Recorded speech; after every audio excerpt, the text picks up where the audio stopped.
Ang panimulang kwento ng Chapter 23. At humakbang pasulong si Lin Xing at itinuro ang kanyang daliri kay Su Hong.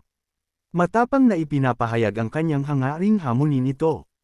Mayabang at may kumpiyansa, nangatuwiran si Lin Xinghe na sa kabila ng dambuhalang combat output ni Su Hong. Ang kanyang mababang vitality ay isang kritikal na kahinaan. Plano niyang gamitin ang kanyang superior na movement technique upang umiwas sa mga pag-atake at pagurin si Su Hong. Ikinagulat ni Lin Xing, tinanggihan ni Grandmaster Qin Tianli ang one-on-one challenge. Sa halip, iminungkahi niya na harapin ng tatlong nangungunang elite si Su Hong ng sabay-sabay. Labis na nainsulto ang tatlo. Sumimangot si Wang Tianfuo dahil sa pagmamaliit sa kanya. Minata ni Xiaonan ang pagiging karapat-dapat ni Su Hong para sa isang pinagsamang pagsalakay. At nag-alala naman si Lin Xinghe na ang kanilang pinagsamang lakas ay makakapinsala sa lower-tier trainee. Hindi pinansin ang kanilang mga reklamo, tinanong ng Grandmaster ang opinyon ni Su Hong. Kalmadong sumang-ayon si Su Hong na labanan ang tatlo ng sabay-sabay. Masamang tumingin ang mga elite kay Su Hong. Naiirita sa kanyang tila pagmamayabang. Naniniwala si Wang Tianfuo na madali niyang matatalo si Su Hong ng mag-isa. Inanunsyo ni Grandmaster Qin Tianli ang pagsisimula ng laban. At humarap ang tatlong elite kay Su Hong sa loob ng testing facility. Habang nagsisimula ang laban, sumugod pasulong sina Wang Tianfuo at Xiaonan. Habang si Lin Xinghe ay lumundag paatras upang lumikha ng distansya. Layunin ni Lin Xinghe na manatili sa malayo at hintayin maging abala ng lubos si Su Hong. Bago gamitin ang kanyang high-speed movement skill para sa isang mapanirang pataksil na pag-atake. Nagwakas ang kanyang plano nang sumigaw sina Xiaonan at Wang Tianfuo sa pagkataranta. Na nagbabala sa kanya na umiwas. Nahuli sa gulat, lumingon si Lin Xinghe nang may pagkabigla. Kumikilos ng may nakakabulag na bilis. Walang kahirap-hirap na dumula si Su Hong sa kanyang linya ng paningin. At lumitaw ng direkta sa kanyang likuran. Nagpakawala si Su Hong ng isang nagniningning na asul na suntok. Kalmadong nagpaalam sa kanya, bago pa man tumama. Ang nakakadurog na suntok ay biglang huminto ng ilang pulgada mula kay Lin Xinghe. Dahil binigyan ng pansamantalang pagliligtas. Isang natatakot na si Lin Xinghe ang desperadong lumundag paatras upang tumakas. Ligtas na nakalapag, pinasalamatan ni Lin Xinghe si Xiaonan para sa kanyang telekinetic intervention. At nagbabala sa kanyang mga kakampi tungkol sa mapanganib at hindi likas na bilis ni Su Hong. Pinigilan ng isang mahinang telekinetic aura, tiningnan ni Su Hong ang kanyang kamay ng may bahagyang pagkamangha. Sinabi niyang ito ang unang pagkakataon na naranasan niya ang spiritual telekinesis sa labanan. At hindi sanay na kontrolado ang kanyang mga galaw, na pagtatantong kailangan muna niyang alisin si Xiaonan. Nagpakawala si Su Hong ng isang sumasabog na bugzo ng bilis. Na nagpabagsak sa sahig habang sumusugod siya patungo rito. Nanlaki ang mga mata ni Xiaonan sa gulat. Napagtantong perpekto niyang ginagaya ang nakakagulat na cloud step ng elite na flying swan. Sumugod sina Lin Xinghe at Wang Tianfuo upang harangan siya. Nalito kung paano makakapagsagawa ng wind-based technique ang isang fire attribute user. Naghinuha si Lin Xinghe na nagtataglay si Su Hong ng dalawang attribute at sumigaw kay Wang Tianfuo na pigilan siya. Humakbang si Wang Tianfuo sa daraanan ni Su Hong. Ang kanyang braso ay nagliliyab sa isang maapoy na aura. Inutusan niya si Xiaonan na magtuon sa kanyang spiritual control habang pisikal niyang hinaharangan ang pag-abante nito. Inilabas ni Wang Tianfuo ang kanyang A-rank na Bone Nether Fire Fist.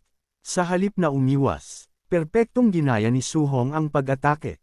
Ang kanyang sariling kamao ay marahas na sumabog sa parehong-pareho na maputlang asul na apoy. Bago pa man magtagpo ang mga suntok, pinalakas ni Xiaonan ang kanyang telekinetic hold.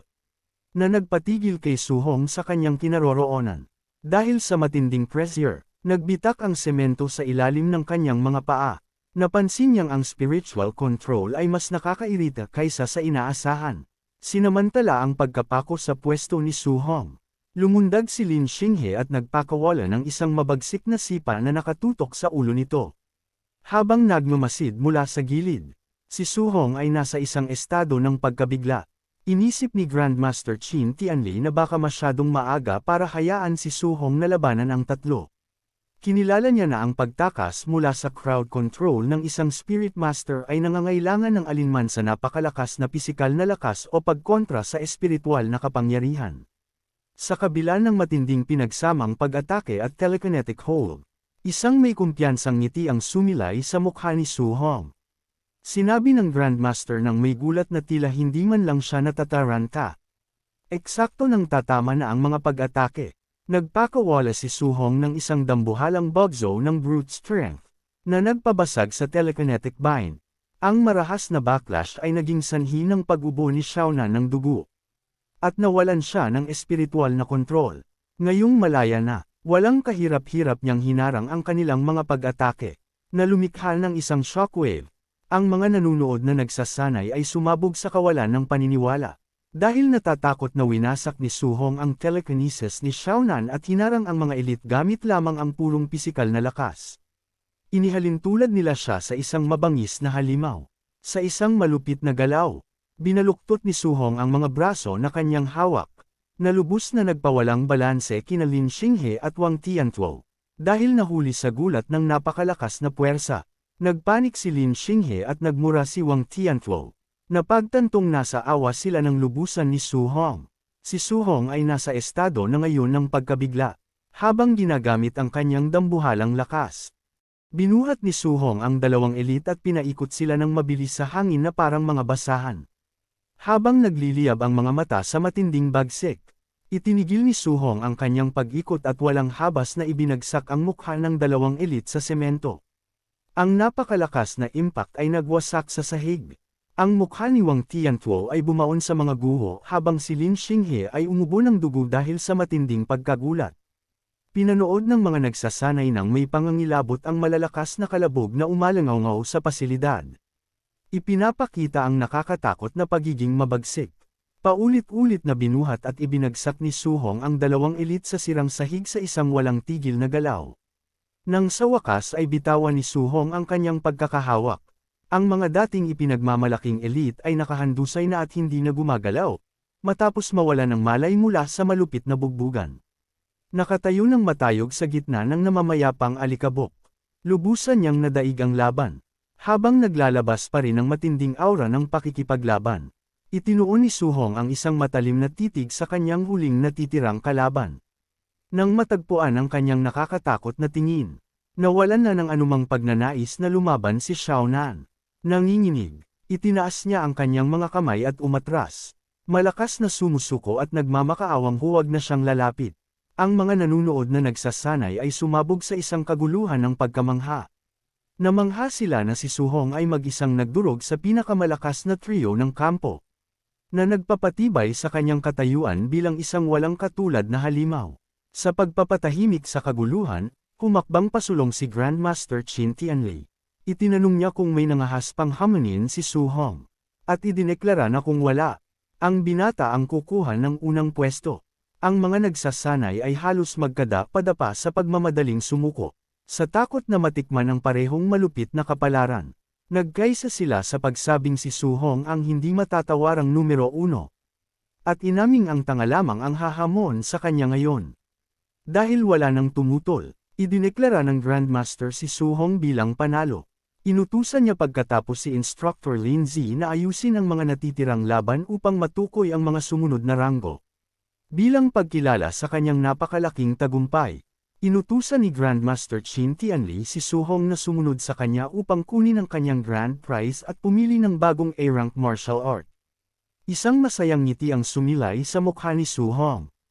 Tuwang-tuwa siya na ang kanyang tagumpay ay nangangahulugan ng pagdaragdag ng isa pang makapangyarihang A-rank martial art sa kanyang arsenal. Habang naglalakad sila, binanggit ni Grandmaster Qin Tianli na pinagmamasdan na niya si Su Hong simula nang siya ay dumating. Itinanong niya kung bakit pinili ni Su Hong na itago ang kanyang tunay na lakas gayong ang karamihan sa mga nagsasanay ay sabik na nagpapakitang gilas. Ipinaliwanag ni Su Hong ang kanyang pag-iingat, na nagsasabing kung walang suporta ng isang makapangyarihang pamilya, ang paglalantad ng kanyang mga kakayahan ng masyadong maaga ay gagawin siyang madaling target. Tumawa ang Grandmaster, na pinapahalagahan ng survival instincts ng bata. Inamin niya na sadya niyang inorganisa ang tournament para kay Su Hong. na may layuning gamitin ito upang makakuha ng mas maraming elite training resources para sa kanya. Nagpayo si Qin Tianli na ang mga resources ay nakatuon lamang sa mga kinikilalang henyo.